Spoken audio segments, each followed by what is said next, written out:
Ok. Muy buenos días a todos. Siguiendo con la unidad de tórax, el tema de hoy va a ser enfermedad miocárdica por radiografía convencional. Muy bien, los temas a tratar el día de hoy. Primero vamos a dar un repaso rápido sobre cómo evaluar el tamaño del corazón. Las causas, las distintas causas de un aumento de la silueta cardíaca, los posibles errores en su medición y su precisión en comparación con otros estudios de imagen. Seguido de eso, vamos a tratar las cardiomiopatías. Vamos a tratar tres: la dilatada, hipertrófica, la restrictiva. Vamos a hablar sobre la definición de cardiomiopatías, qué es y qué no es una cardiomiopatía, y aclarar algunas dudas.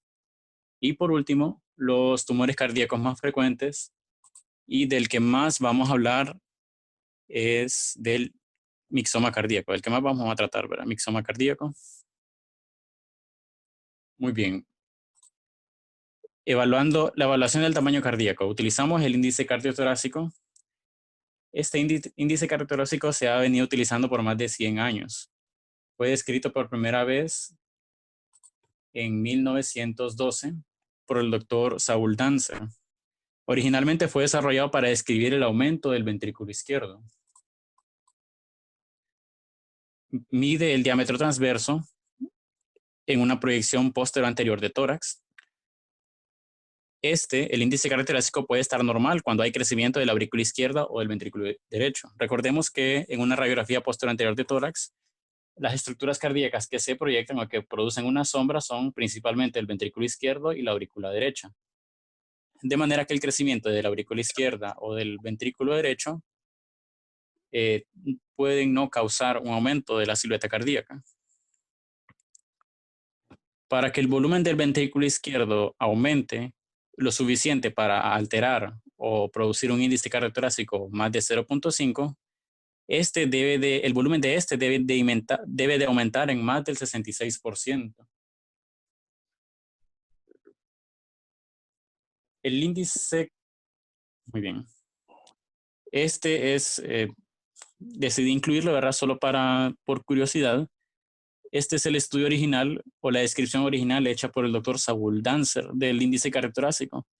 Se hizo en abril de 1919, casi exactamente hace más de 101 años, ¿verdad? Y es lo que hemos venido utilizando desde entonces. En resumen, ¿verdad?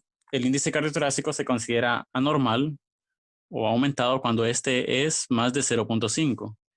Medimos el diámetro transverso mayor del corazón de ambas, tanto de la cámara izquierda como la cámara derecha. Lo utilizamos como numerador y lo dividimos entre el diámetro transverso más ancho del tórax. En recién nacidos, el índice cardiotorácico el umbral es más alto y se considera normal cuando este es menos de 0.6. Como pueden ver, la sensibilidad es baja, es del 0.45, es decir que van a haber varios falsos negativos, es decir, pacientes con alguna patología cardíaca y con índices cardiotorácicos normales. La especificidad también no es óptima, es de 0.85. Un 15% de pacientes van a ser catalogados como falsos positivos. Este es el caso de por ejemplo, los corredores de los maratonistas, ¿verdad? Ellos desarrollan un crecimiento, una hipertrofia fisiológica y pueden tener índices cardiotorácicos que van de 0.5 a 0.55, ¿verdad? Sin tener alguna patología cardíaca. Y aquí en esta imagen tenemos, en la imagen de la izquierda, un índice cardiotorácico normal y en la imagen de la derecha un índice cardiotorácico aumentado. Otros hallazgos que también podemos ver en la imagen de la derecha es una doble densidad auricular, posiblemente por un crecimiento auricular izquierdo, una vena cava superior prominente y una aorta torácica dilatada. Muy bien. Causas de aumento de la silueta cardíaca son tres principales. La primera, una cardiomegalia, crecimiento de cualquiera de las cámaras del corazón, principalmente la izquierda. Tenemos factores extracardíacos que causan un aumento aparente de la silueta cardíaca y un derrame pericárdico que también puede aumentar la silueta cardíaca. Este último derrame pericárdico ya se trató en una clase anterior. Vamos con las causas extracardíacas de aumento de la silueta cardíaca, o sea, causas que nos pueden causar un aparente aumento de la silueta cardíaca. Primero, el principal culpable es una radiografía portátil en proyección anteroposterior, ¿verdad? Debido a la magnificación nos puede causar un aumento aparente de la silueta cardíaca, una inspiración subóptima, la obesidad, embarazo, la ascitis, un pectus excavatum, rotación, sobre todo cuando es una rotación izquierda, al estar el ventrículo izquierdo más lejos, perdón, este va a causar una magnificación. Y el derrame pericárdico. Muy bien. Es posible, la pregunta ¿es posible determinar el tamaño del corazón en una proyección anteroposterior? La respuesta es sí, pero con ciertas limitaciones. Como regla general, si el índice característico está en el límite, digamos 0.52, 0.58, podemos concluir que el tamaño del corazón real probablemente sea normal. Si a simple vista estás aumentado de tamaño significativamente, posiblemente es porque en efecto sí esté aumentado de tamaño. Ahora, definitivamente, si en una proyección anteroposterior de tórax el, el corazón está tocando o casi tocando el borde lateral de la cavidad torácica izquierda, ¿verdad? Definitivamente estamos ante una cardiomegalia, ante un aumento del corazón. Entonces, son algunos tips, por así decirlo, es en el caso que nos encontremos con un aumento de la silueta cardíaca en una proyección anteroposterior de tórax. Siempre hay que dar una opinión. Muy bien. Ahora, esta es una radiografía posterior de tórax. Ahora, una radiografía lateral sí es posible determinar si hay un aumento del corazón. Recordemos que el borde anterior-inferior del corazón lo forma el ventrículo derecho y el borde posterior lo forma la aurícula izquierda y el ventrículo izquierdo. Entonces, para determinar si hay un aumento de la silueta cardíaca en una proyección lateral, hay que ver al espacio que está posterior al corazón y anterior a la vértebra torácica. En una persona normal, la silueta cardíaca no se va a extender posteriormente y no se va a proyectar sobre las vértebras torácicas, como en este ejemplo. En la imagen de la izquierda, una radiografía lateral de tórax, tenemos una silueta cardíaca normal y en la derecha tenemos una cardiomegalia. Entonces, como pueden ver, el borde posterior del corazón se proyecta por encima de de las vértebras torácicas. Además, también podemos ver el espacio retroesternal que está ocupado por el borde anterior del corazón que corresponde al ventrículo derecho. Entonces, posiblemente hay un aumento de todas las cámaras cardíacas en esta radiografía lateral de tórax. Muy bien, siguiendo con las miocardiopatías.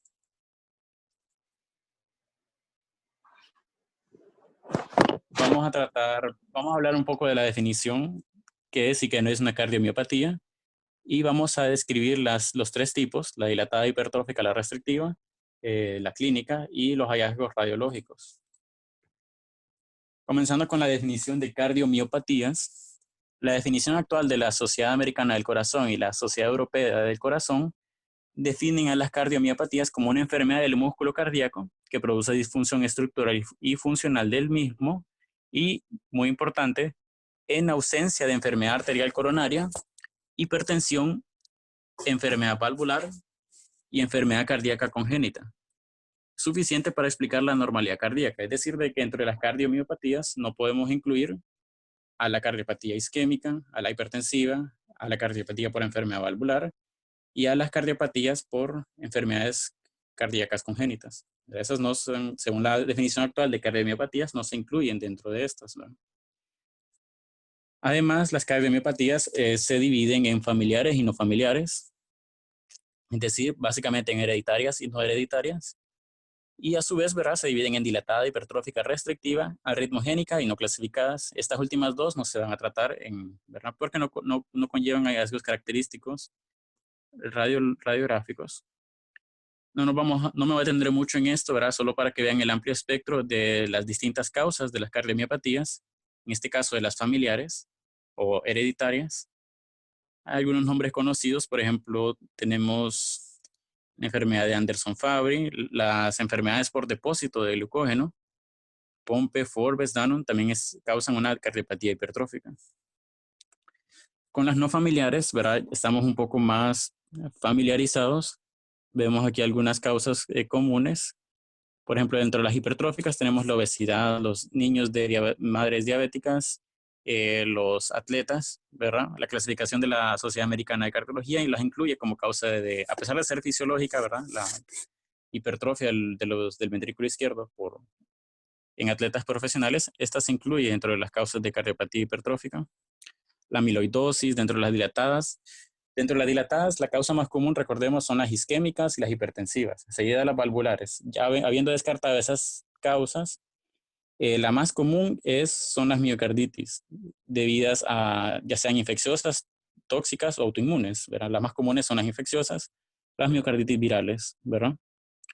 Otras causas tenemos drogas, hay algunos antineoplásicos como la doxorubicina que causa miocardiopatía dilatada, el embarazo, trastornos endocrinos como hipotiroidismo, tanto el hipo como el hipertiroidismo, la miocardiopatía alcohólica es una causa de cardiopatía dilatada.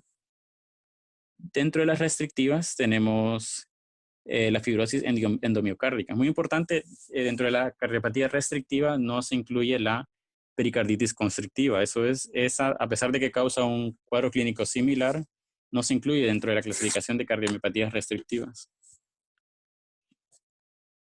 Continuando con la cardiomiopatía dilatada. ¿Qué la caracteriza? Bueno, está caracterizada por dilatación y contracción ineficiente de uno o ambos ventrículos, generalmente el izquierdo. ¿Qué las caracteriza a todos? Tanto las que son propiamente cardiomiopatías, es decir, las primarias, como las secundarias, las caracteriza un aumento del volumen sistólico y diastólico asociado a una fracción de eyección disminuida, es decir, menos del 40%. Es la forma más común de cardiomiopatía, representan el 90%. Puede ser idiopática, es decir, primaria o asociada a otra enfermedad, como por ejemplo la isquemia cardíaca, la diabetes, el alcohol. A pesar de lo que ya mencioné, ¿verdad? De que la isquémica no se incluye dentro de las cardiomiopatías, en la práctica clínica y en muchos artículos y en muchas literaturas se sigue utilizando, se sigue clasificando la cardiopatía isquémica dentro de las cardiomiopatías dilatadas. Entonces, es algo que no está bien establecido todavía. En la práctica clínica se sigue incluyendo la isquémica dentro de las cardiomiopatías. Y para fines de esta clase, los hallazgos radiológicos son similares, ¿verdad? Tanto la primaria como la secundaria, es decir, la causada por una isquemia o por hipertensión, producen los mismos signos radiológicos, ¿verdad? Un aumento de la silueta cardíaca y datos de edema pulmonar que lo vamos a desarrollar más adelante y que están acá, ¿verdad? Entonces, la cardiomiopatía dilatada se caracteriza por una contractilidad cardíaca disminuida y dilatación ventricular que se manifiesta radiológicamente como un aumento de la silueta cardíaca y signos de falla cardíaca congestiva. Aquí tenemos algunas etiologías, ¿verdad? Que ya se mencionaron. La infecciosa, una vez descartada la causa isquémica hipertensiva, la infecciosa son las más comunes, la miocarditis, generalmente por virus, pero también pueden ocurrir por bacterias, por ejemplo, sífilis. La infiltrativa, sarcoidosis, amiloidosis, metabólica, urémica, hipocalcemia, beriberi por deficiencia de tiamina, alcohólica por consumo de cocaína, etc. Doxorubicina en pacientes con tratamiento oncológico. La radiografía de tórax es el estudio inicial ante un paciente con clínica de falla cardíaca congestiva. Sin embargo, el diagnóstico usualmente se hace mediante ecocardiografía. Otros estudios de imagen utilizados son la resonancia magnética cardíaca sincronizada con electrocardiograma y los estudios de medicina nuclear. Entonces ya tenemos claro, ¿verdad? La miocardiopatía dilatada la caracteriza un aumento de la silueta cardíaca y datos de falla cardíaca congestiva. Entonces vamos a hablar un poco de falla cardíaca congestiva. Es el diagnóstico más común en pacientes hospitalizados mayores de 65 años. Dentro de las causas, las principales, como ya les mencionaba, está la enfermedad coronaria y la enfermedad hipertensiva, la hipertensión esencial. Seguida de esas son las miocardiopatías, ya decidimos todas las causas, ¿verdad? Infecciosas, ¿verdad? Metabólicas.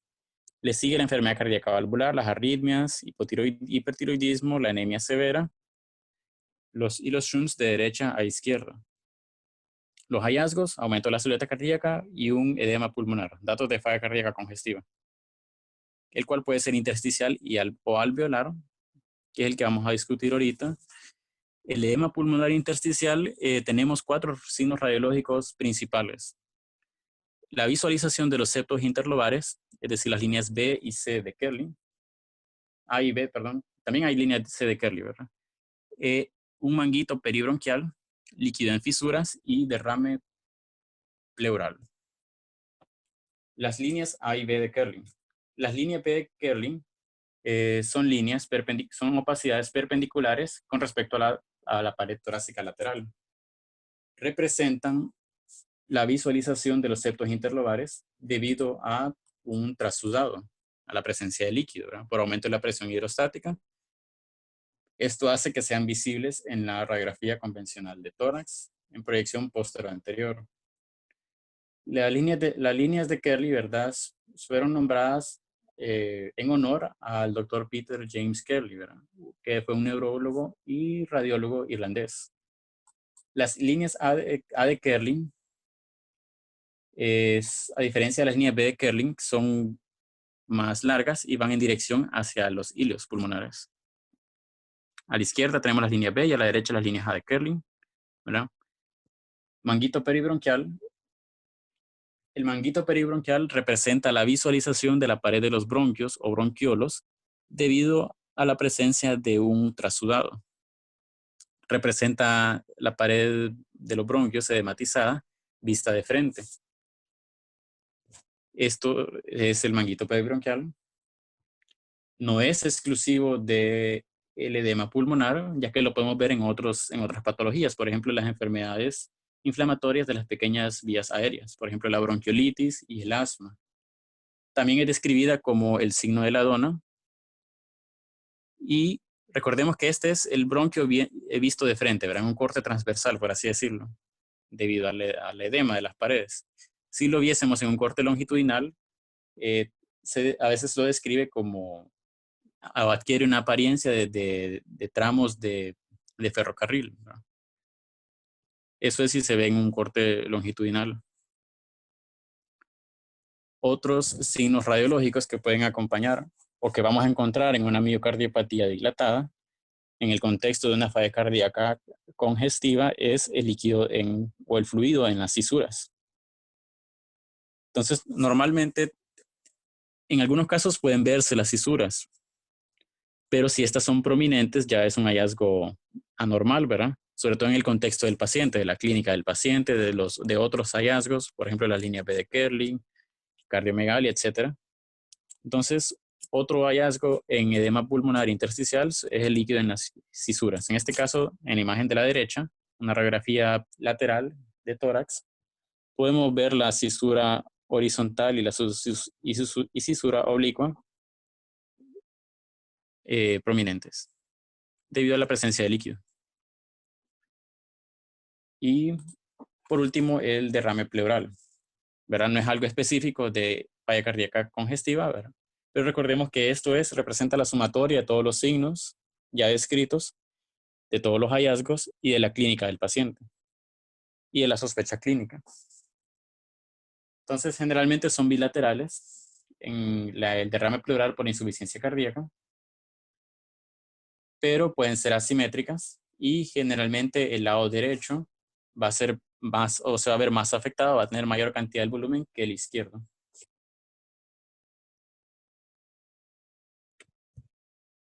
Y ya para resumiendo, ¿verdad? Los 4 hallazgos principales en un edema pulmonar intersticial. Líneas B y A de Kerley, un patrón intersticial, la visualización de los septos interlobares por la presencia de un trasudado. Manguito peribronquial o peribronchial coughing, edema de la pared de los bronquios y bronquiolos por aumento de la presión hidrostática, lo cual los vuelve volviéndolos visibles. ¿Verdad? La pared se vuelve visible. Fluido en las fisuras o cisuras y derrame pleural. Si a esto le sumamos el aumento de la silueta cardíaca, la cardiomegalia y la clínica del paciente, estamos ante una miocardiopatía dilatada. Una vez excluido, ¿verdad? Causa una cardiopatía isquémica, hipertensiva, valvular o congénita. Y luego tenemos el edema pulmonar alveolar, ¿verdad? Hay dos tipos de edema pulmonar, intersticial y alveolar. El alveolar ocurre cuando hay una elevación de la presión pulmonar por encima de los 25 milímetros de mercurio. Esto produce una extravasación de líquido del intersticio hacia los alveolos. Entonces se podría decir que el edema pulmonar alveolar es la progresión de un edema intersticial. Es la progresión de un edema intersticial. Conocido simplemente también como un edema pulmonar nada más. Vamos a ver opacidades bilaterales. Varias literaturas los describen como algodonosas, perihiliares, en configuración de mariposa o en alas de mariposa o alas de murciélago, acompañado de derrame pleural y cardiomegalia. Muy bien, siguiendo con la siguiente cardiomiopatía, la hipertrófica. Corresponde a un grupo de enfermedades heterogéneas causada por una variedad de mutaciones asociadas a hipertrofia del ventrículo izquierdo, generalmente, y ocasionalmente el ventrículo derecho. La clasificación de la Sociedad Americana la Sociedad Americana, ¿verdad? En el 2006 y la Sociedad Europea del Corazón en el 2008 incluye una variedad de condiciones con aumento del grosor de la pared de los ventrículos y vuelvo y repito, no causado por patologías que aumentan la carga cardíaca, enfermedad valvular o hipertensiva. Entonces, dentro de las cardiomiopatías hipertróficas no se debe incluir la cardiopatía hipertensiva, ni la valvular, ni la isquémica, a pesar de que tienen la misma clínica y los mismos, o una clínica similar y hallazgos radiológicos similares, al menos en una radiografía convencional, ¿verdad? Pero hago esa observación, pero en una radiografía convencional. Entonces corresponden a una anormalidad que causa un engrosamiento asimétrico o concéntrico del miocardio. Pueden ser primarias o secundarias, ¿verdad? Pongo un asterisco acá y lo pongo en negrилlas, ¿verdad? Al igual que las miocardiopatías dilatadas, varios autores, varias literaturas incluyen dentro de las cardiomiopatías hipertróficas la hipertensiva y la valvular. Entonces, dentro de las formas secundarias, las más comunes son la enfermedad cardiovascular hipertensiva. Hallazgos característicos de la forma primaria lo constituyen la hipertrofia asimétrica septal. Esto es lo que conlleva el diagnóstico de una cardiomiopatía hipertrófica. O es un hallazgo característico, ¿verdad? Hipertrofia asimétrica septal, que no es diagnosticada por radiografía convencional, sino que se diagnostica por ecocardiografía o resonancia magnética cardíaca. Dentro de las causas de la cardiomiopatía hipertrófica se dividen en familiares, congénitas o no familiares, no congénitas. Dentro de las no familiares tenemos la obesidad, ya la había mencionado, hijos de madres diabéticas, atletas y a la amiloidosis. Ok, ¿qué vamos a ver en una radiografía simple de tórax? Estos van desde una radiografía normal hasta un aumento de la silueta cardíaca con datos de enfermedad cardiovascular hipertensiva. Entonces puede ser normal y en etapas más avanzadas va a haber un aumento, una hipertrofia, un aumento del tamaño del ventrículo izquierdo.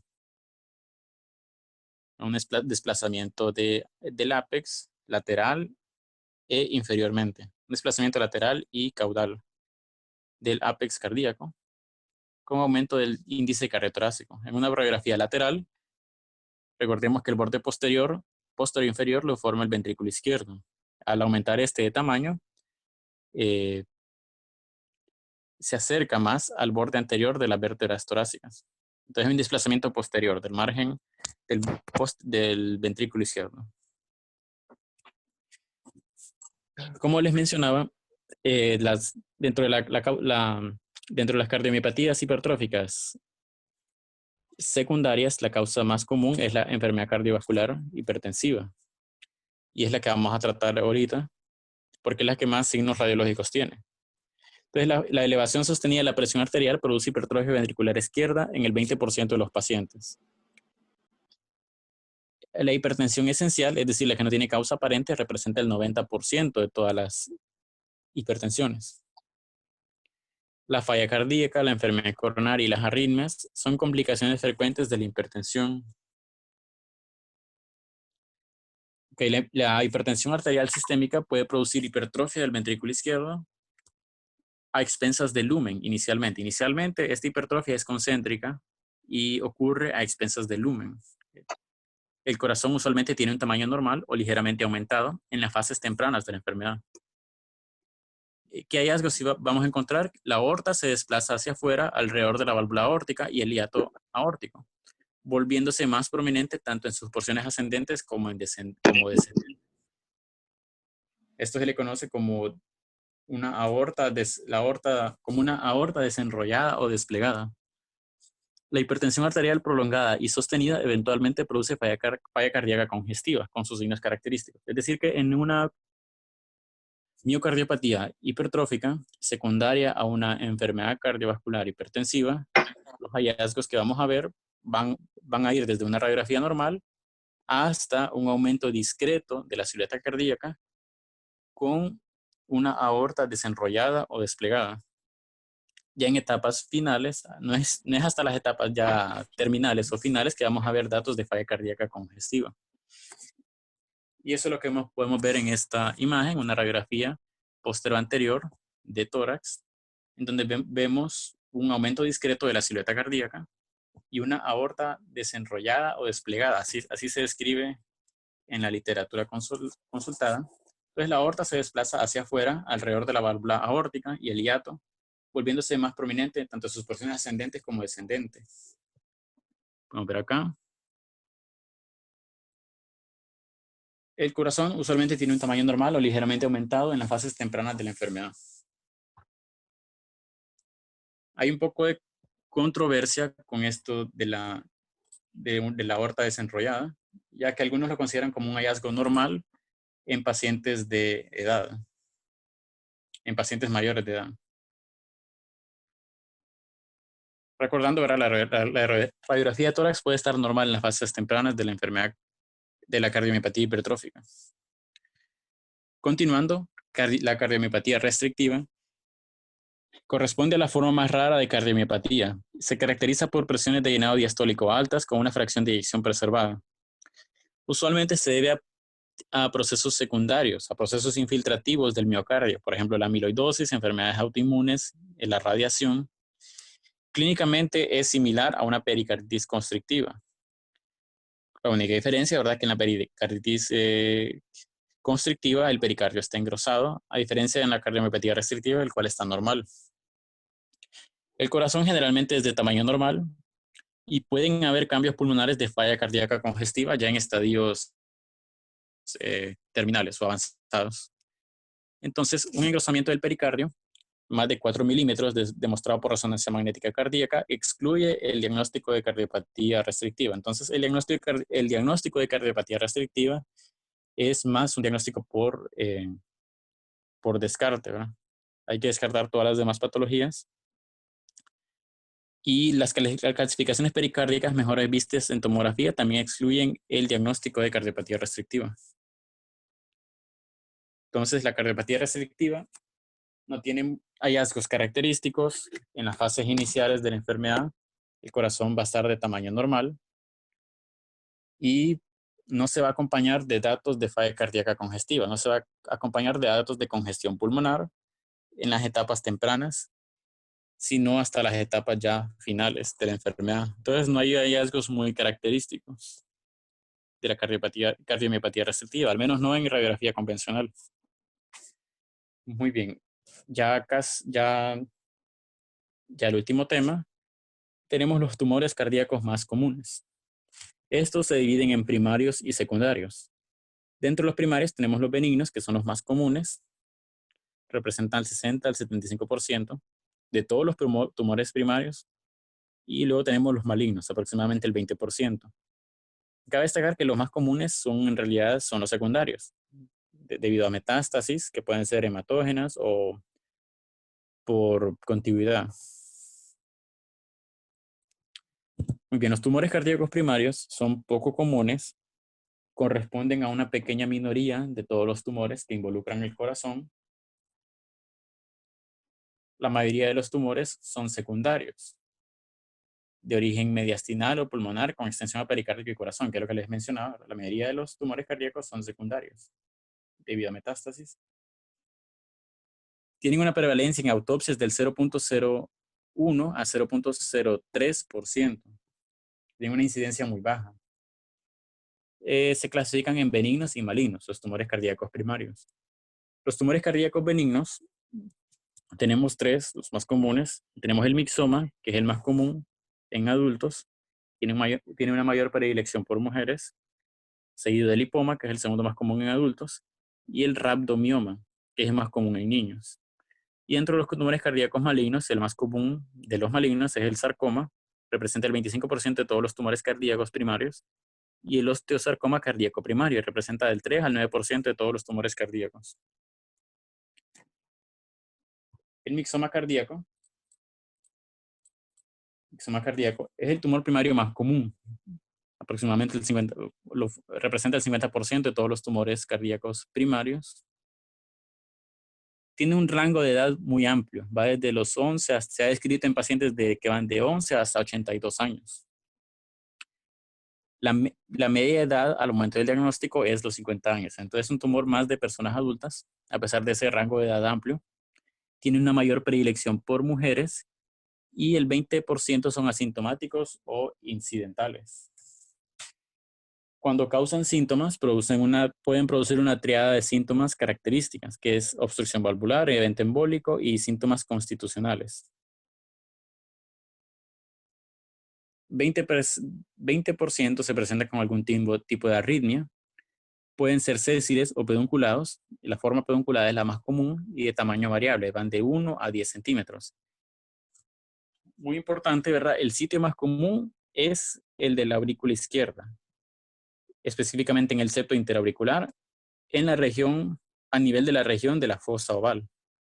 Entonces las aurículas se ven más afectadas que los ventrículos y la izquierda es la más afectada que la derecha. Entonces las aurículas son las más afectadas, un 95%, la izquierda, dentro de ese 95%, un 75% la izquierda. Rara vez afectan los ventrículos. Entonces, a partir de esta epidemiología, va a depender los hallazgos radiológicos. ¿Verdad? Entonces, en una radiografía simple de tórax, bueno, puede estar normal y los hallazgos, si los hay, no son específicos. Como la aurícula izquierda es la más afectada, podemos observar en una radiografía de tórax un aumento de la aurícula izquierda. También se puede observar una calcificación tumoral intracardíaca, una obstrucción mitral y un aumento de la presión de la aurícula izquierda que nos va a dar signos de edema pulmonar. Entonces los hallazgos no son específicos y van a depender del tamaño del mixoma. Entonces en esta imagen podemos observar un aumento del índice cardiotorácico y un ángulo obtuso de la carina. Entonces, posiblemente podríamos estar ante un crecimiento de una aurícula derecha. Entonces, aquí es donde tenemos que hacer una marcha diagnóstica y ver que dentro de los crecimientos de la aurícula derecha, dentro de las distintas etiologías, ¿verdad? Ya una vez descartada una estenosis mitral, una insuficiencia mitral, una falla cardíaca izquierda que también nos puede causar un crecimiento de la aurícula izquierda. Una vez descartada todas esas causas, podríamos llegar a un mixoma cardíaco o sospechar un mixoma cardíaco. En este caso, todas las cámaras del corazón impresionan estar dilatadas, ya que en la proyección lateral también vemos que el espacio retroesternal está ocupado por el borde anterior del corazón, ¿verdad? El borde anterior que lo forma el ventrículo derecho. Y un ángulo obtuso de la carina, un ápex cardíaco que está casi tocando el borde lateral izquierdo del tórax. Entonces, tal vez estamos ante un crecimiento del ventrículo izquierdo también. Y un borde lateral derecho del corazón aumentado de tamaño, posiblemente debido a un crecimiento auricular derecho. Ahora, sin embargo, esta imagen, ¿verdad? De donde la obtuve, correspondía a un caso clínico de un mixoma, pero este mixoma era de la aurícula derecha, no era de la aurícula izquierda. Entonces, en este caso, más bien fue por efecto de masa. Por efecto de masa, el mixoma en la aurícula derecha causó un ángulo obtuso de la carina. Entonces, si observamos un ángulo obtuso de la carina, es decir, más de 90 grados, no siempre se debe a un crecimiento auricular derecho. Son varias las patologías que nos pueden causar un ángulo mayor, más de 90 grados de la carina.